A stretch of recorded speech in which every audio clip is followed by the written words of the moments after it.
പ്രേക്ഷകർക്കും filmy things എന്ന YouTube ചാനലിലേക്ക് സ്വാഗതം. മലയാള സിനിമാ പ്രേക്ഷകർക്കിടയിൽ വലിയ ആരാധകരുള്ള ചിത്രമാണ് ആട് ഒരു ഭീകരജീവിയാണ് എന്ന സിനിമ. മിഥുൻ മാനുവൽ തോമസ് ആദ്യമായി സംവിധാനം ചെയ്ത ചിത്രം അന്ന് ബോക്സ് ഓഫീസിൽ വലിയ പരാജയമായിരുന്നു.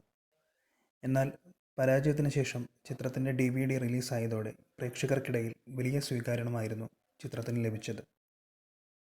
2 വർഷങ്ങൾക്ക് ശേഷം ചിത്രത്തിൻ്റെ രണ്ടാം ഭാഗമായ ആട് 2 മിഥുൻ മാനുവൽ ഒരുക്കിയിരുന്നു.